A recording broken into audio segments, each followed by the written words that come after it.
Shalom, Bapak Ibu Saudara, puji Tuhan bertemu kembali dalam Sola Gratia, Sekolah Gratis Teologia. Shalom Bapak Ibu Saudara, puji Tuhan kita bertemu kembali dalam Sola Gratia, Sekolah Gratis Teologia. Ada info di sosial media, Tuhan itu katanya bertato. Pada waktu dia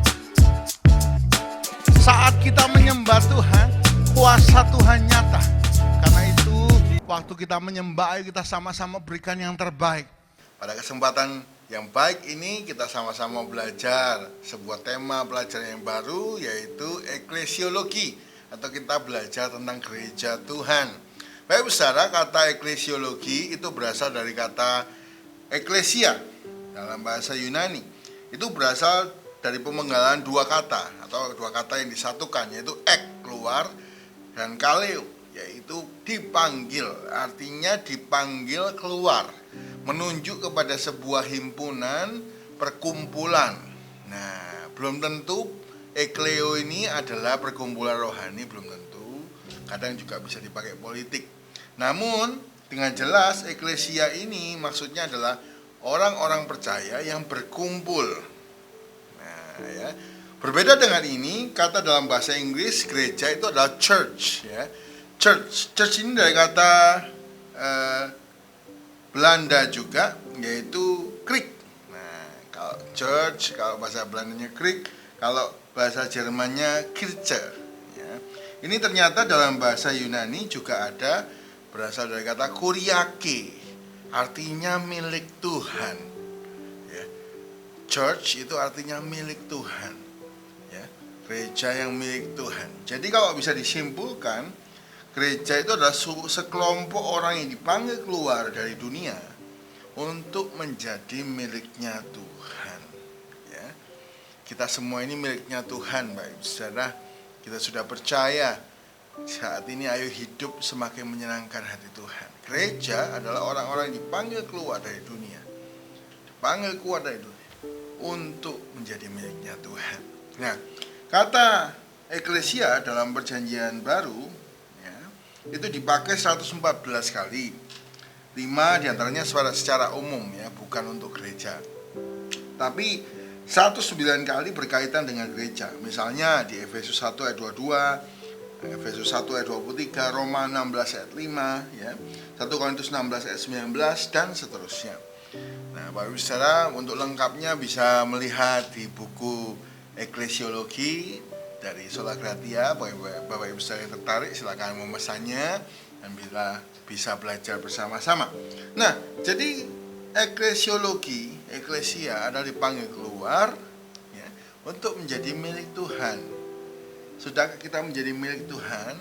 Nah, Bapak Ibu Saudara, ternyata waktu dipanggil keluar menjadi milik Tuhan itu ada dua sebutan untuk gereja, ya, dua kelompok. Yang pertama, gereja secara universal atau seluruh dunia. Maksudnya apa gereja universal? Kalau kita dengar, ya, konferensi besar gereja secara universal itu adalah gereja adalah setiap orang yang sudah dibaptis di seluruh dunia, ya, dimanapun berada, itu gereja secara universal, ya. Jadi kita ketemu orang percaya dari suku bangsa manapun, ya, itu adalah gereja secara universal. Nah, ini diucapkan oleh hambanya Rasul Paulus, juga Rasul Petrus dalam 1 Korintus 12 ayat 13, 1 Petrus 1 ayat 3, 22 sampai 25. Kita baca 1 Korintus 12 ayat 13, ya. 1 Korintus 12 ayat 13 dikatakan di sana, sebab dalam satu roh kita semua, baik orang Yahudi maupun orang Yunani, baik budak maupun orang merdeka, telah dibaptis menjadi satu tubuh, kita semua diberi minum dari satu roh. Amin. Jadi ini nggak pandang suku, budaya, bahasa, tempat. Gereja universal, ya.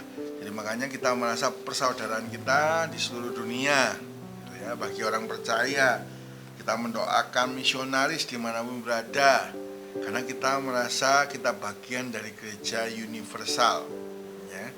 Gereja yang kedua adalah gereja lokal. Nah, ini penting dipahami, Bapak Ibu Saudara, ya. Gereja lokal itu artinya adalah menunjuk kepada gereja yang dipakai oleh sekelompokan orang. Jadi kok kelompok orang-orang percaya, orang-orangnya ya, orang-orang percaya yang terkumpul dalam satu tempat. Misalnya gereja di Yerusalem dalam Kisah Rasul 8 ayat 1, atau Efesus, gereja Efesus dalam Kisah Rasul 20 ayat yang ke-17.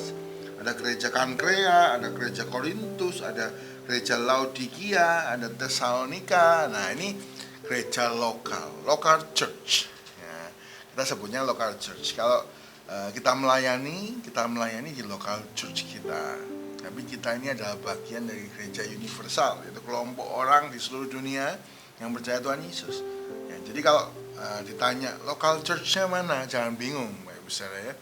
Local church-nya GBT Mangsaron ya, Sutorejo, GBT Mangsaron Babatan gitu ya. Nah, jadi kita melayani di mana? Di local church kita gitu. Nah, jadi dua tema ini penting. Kalau kita ditanya gereja secara universal, itu setiap orang percaya seluruh dunia jadi satu tubuh, itu gereja. Yang kedua, local church, gereja lokalnya mana? Berarti kelompok orang percaya dalam satu tempat, kita biasa disebut di lokasinya. Kalau di Alkitab ada di Yerusalem, ada di Efesus, Kankrea, Korintus, Tesalonika, Laodikia, seperti itu ya. Kalau kita di Sutorejo, GBT Mangsaron, dan juga di Babatan, itu local church kita ya. Nah, Bapak Ibu Saudara, ini hal yang penting untuk kita pelajari. Banyak orang bingung ya, kenapa itu apa disebut gereja. Gereja itu sekali lagi kumpulan orang percaya ya, yang sudah dipanggil keluar dan hidupnya menjadi milik Tuhan. Nah, apa fondasinya gereja? Fondasinya gereja itu yang pertama adalah Kristus sendiri. Dalam 1 Korintus 3 ayat 11, saya bacakan buat Bapak Ibu Saudara ya. 1 Korintus 3 ayat 11 dikatakan di sana, karena tidak ada seorang pun yang dapat meletakkan dasar lain daripada dasar yang telah diletakkan, yaitu Yesus Kristus. Jadi kehidupan gereja ini didasari oleh kedatangan Tuhan Yesus, karyanya ya. Kisah Rasul 20 ayat 28, Efesus 5 ayat 25 sampai 27. Jadi kehidupan kita sebagai orang percaya dasarnya apa? Karya Tuhan Yesus. Ia yang rela turun dari sorga menjadi manusia supaya menyelamatkan kita, memulihkan, menebus kita, dan Dia bangkit. Kita bahas dalam pelajaran sebelumnya tentang kristologi, tentang Tuhan Yesus kekal ya, kekal di masa lampau, di masa depan. Dia adalah Tuhan. Wow, luar biasa sekali.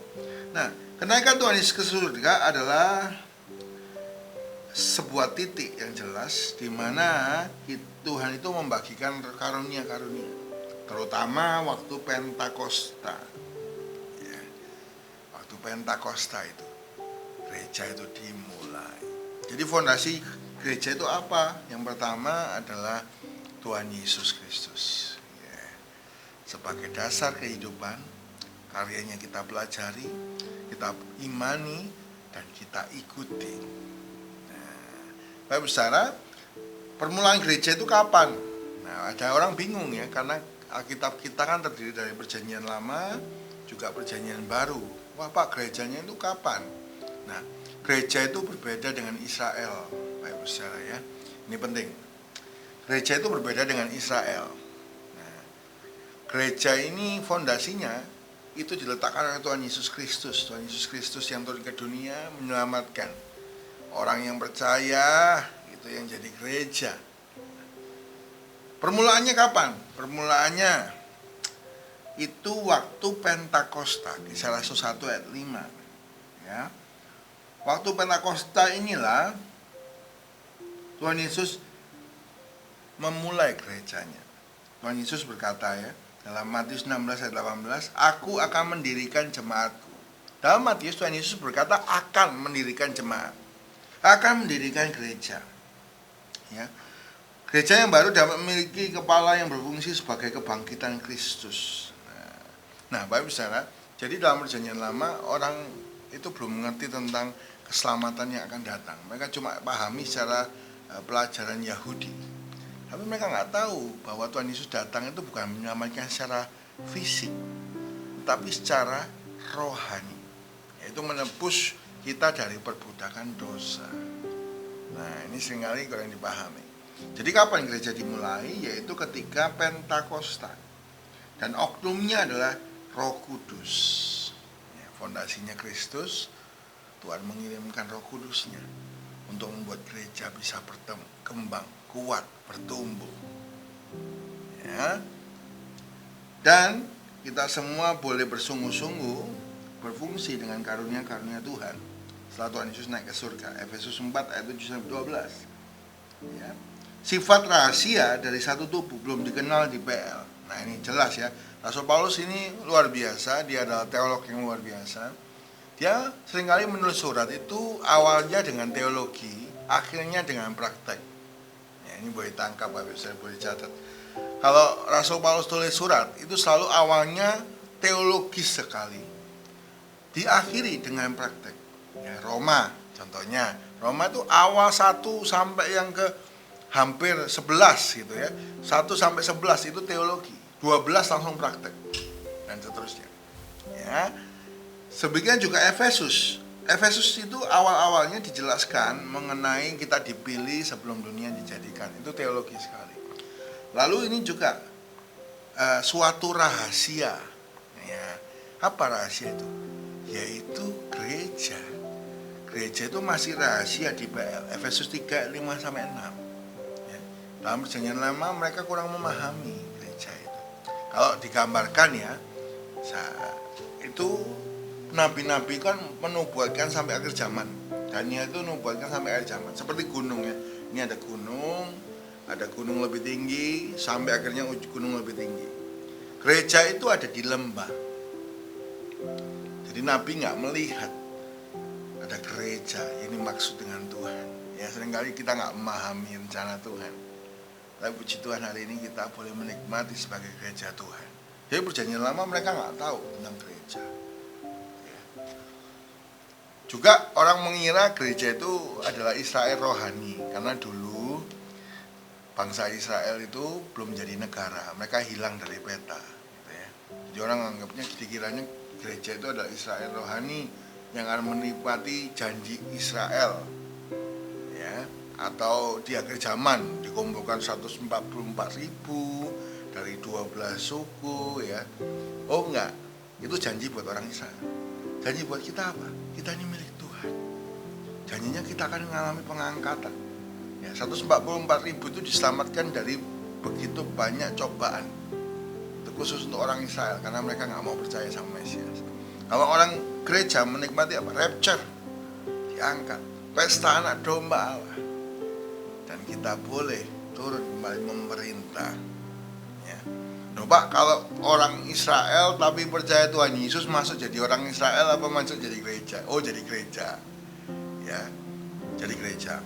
Namun kalau nggak mau percaya, itu masuk dalam Israel jasmani itu tadi ya, sebagai negara, dan akan 144.000 dikumpulkan, lolos dari masa yang sulit. Nah, jadi gereja ini jelas ya. Gereja ini dimulai, didasari oleh Kristus, dibangkitkan, dibentuk, dikuatkan oleh Roh Kudus, dimulai sejak Pentakosta, ya, boleh berkumpul, ya, ingat eklesia, dipanggil keluar, berkumpul, sekumpulan orang, menjadi miliknya Tuhan, ya. Lalu mereka mengaplikasikan bahwa mereka bersaksi, mereka menggunakan karunia Roh secara luar biasa. Ya, baik saudara. Dalam babak berikutnya kita akan bahas 3 fungsi gereja, yaitu marturia, koinonia, dan diakonia. Ya, kita akan bahas lebih dalam lagi.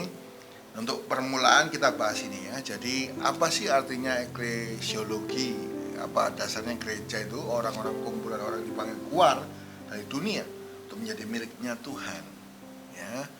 Dan didasari fondasinya karya Kristus yang jelas, dipimpin, dibentuk, dikuatkan oleh Roh Kudus. Awal mulanya adalah Pentakosta, mungkin tidak dilihat oleh nabi-nabi di dalam perjanjian lama. Gereja ini muncul dan menjadi umat Tuhan. Puji Tuhan. Penegasan yang dilakukan oleh J.W. Brill dengan jelas mengatakan terbentuknya jemaat yaitu pada hari Pentakosta. Sebelum hari itu sudah ada orang-orang yang telah percaya Tuhan Yesus, tetapi pada hari itulah jemaat terbentuk. Murid-murid Tuhan Yesus berhimpun dengan sehati di Yerusalem, dan tiba-tiba Roh Kudus turun atas mereka, dan demikianlah jemaat Kristus terbentuk. Akan tetapi dasar jemaat telah diletakkan oleh Tuhan Yesus sendiri, yang berkata, di atas batu karang ini aku akan mendirikan jemaat. Matius 16 ayat 18. Puji Tuhan. Nah, jemaat ini atau gereja ini diperluas. Mungkin awalnya permulaannya cuma di Yerusalem ya, waktu mereka berkumpul. Roma 15 ayat 19 ya. Lalu beralih menyebar ya ke Samaria, Yudea, ke Timur Tengah ya. Lalu diperluas lagi puncaknya oleh Rasul Paulus ya. Rasul yang luar biasa, Kisah Rasul 9 ayat 15 ya. Jadi luar biasa sekali kita pahami ini. Kita adalah milik Tuhan, kumpulan orang yang menjadi milik Tuhan, dan kita dikuatkan oleh Roh Kudus terus boleh bersaksi dan memuliakan Tuhan. Puji Tuhan, untuk permulaan perkenalan dalam pelajaran yang baru boleh sampai di sini. Sadarilah kita semuanya milik Tuhan, karena kita sudah dipercaya, kita sudah ditebus. Tuhan punya rencana yang baik untuk hidup kita. Karena itu, mari kita semakin belajar firman, mengerti kehendaknya, dan hidup dalam firman-Nya. Mari sama-sama kita berdoa. Tuhan Yesus, terima kasih untuk kesempatan yang baik kami boleh belajar lagi. Kami mau mengasihi Tuhan dengan segenap apa yang kami miliki, termasuk akal budi kami, sehingga kami boleh mengerti apa yang jadi kehendak Tuhan, apa yang baik, yang sempurna, dan biar kami boleh memuliakan nama Allah kami, Tuhan Yesus Kristus. Kami percaya kami milik-Mu, dan kiranya Roh Kudus menguatkan setiap yang mendengar, berikan pengertian, berikan kuasa, boleh bersaksi, melayani, dan boleh memuliakan Tuhan. Berikan kami semangat terus untuk belajar kebenaran firman, dan biar nama Tuhan dipermuliakan. Terima kasih Tuhan, berkati semua yang telah mendukung Sola Gratia, baik secara materi maupun secara membagi-bagikan video ini, supaya firman Tuhan boleh diberitakan. Engkau berkati dengan sehat, dengan segala yang baik, khususnya rohani yang bertumbuh dan mengasihi Tuhan. Di dalam nama Tuhan Yesus, kami berdoa dan ucap syukur. Haleluya. Amin. Puji Tuhan untuk kesempatan yang baik ini. Sampai ketemu dalam Sola Gratia berikutnya, edisi pelajaran eklesiologi. Bagi Bapak Ibu Saudara yang ingin bertanya, silakan tinggalkan di komen. Bagi yang suka tinggalkan like ya. Bagi yang ingin berbagi kepada teman saudara, ingin belajar sama-sama, silakan share ya video ini. Tuhan berkati kita semua. Sampai jumpa dalam Sola Gratia, Sekolah Gratis Teologi. Tuhan Yesus memberkati.